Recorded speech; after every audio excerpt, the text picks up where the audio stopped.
second win of the day, and once again a knight and pawn endgame. Oh my gosh. Wow, knight and pawn endgame. Look at those white rook pawns. We talked about them. The A and H pawns, knights struggle to stop them. You can only stop them from one side, and Magnus has two of them. The A5 pawn is passed, of course. The H6 pawn might well promote just 2 squares away later on. Black is overstretched, and I think black here is just busted. White's king is going to be able to run across and stop any black pawn pushes. What do we think here? Simon, Danny, is this over? It looks tough, yeah. I mean, we talked about this, didn't we? In the first game, you got the wing pawn in the knight ending, and they can be very strong. It didn't prove to be that way in the last game, but in this position, it's 2 squares from queening, and White's knight has some brilliant squares it can anchor itself onto. Yeah, and you can see Jordan. I don't have to be a body expert there to work out that he's not happy. Head in the hands, clear sign. He realises what's happening here. One of the best parts about this format is you have so many great players playing so many great games. One of the worst parts about this format is you have so many great players playing so many great games that we can't see every moment. And all I want to do is back up right now as a kid and be like, how did Magnus do it again? How did he create this winning night ending? Because I'm sure it was super instructive. Again, we don't need to do it, but I'm just... It's awesome to see, and unfortunately at their next training camp, maybe instead of opening prep, Magnus needs to work on night end games with his seconds. Or maybe not, because he's doing them so well right now. Just winning every single game. Is this also a big nightmare for Jordan? Just the fact that he lost a nightmare. I see what you did there. Yeah, did you mean that was clever? That was good. I like it. But the fact that he lost the first game in a similar narrative, and that's always hard to overcome. Yeah. Yeah. It's just a masterclass from Magnus, you've got to say. And Jordan moves his king forward. Here, I think it is level material, but the way to evaluate this is you just take White's A pawn off the board and you take Black's knight off the board, because that Black knight is paralyzed forever, stopping that White A pawn. And the rest of the board, White will have a material advantage. That's why the evaluation bar says completely winning.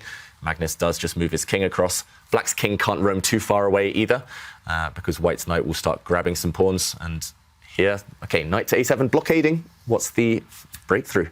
There must be a way.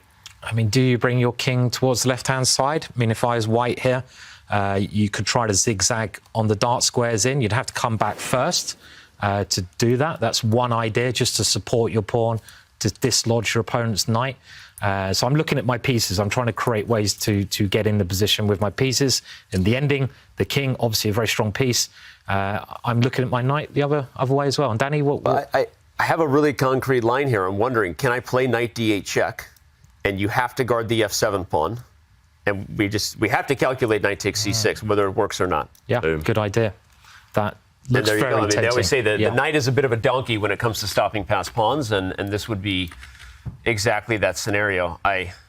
While we have the analysis board up, I want to back up quickly, because the sad part about this, to Tanya's point about it being a nightmare, is just a few moves. The blunder actually just happened. If we back up a few moves before we joined, David, it was literally, okay, looks like that line is happening, by the way.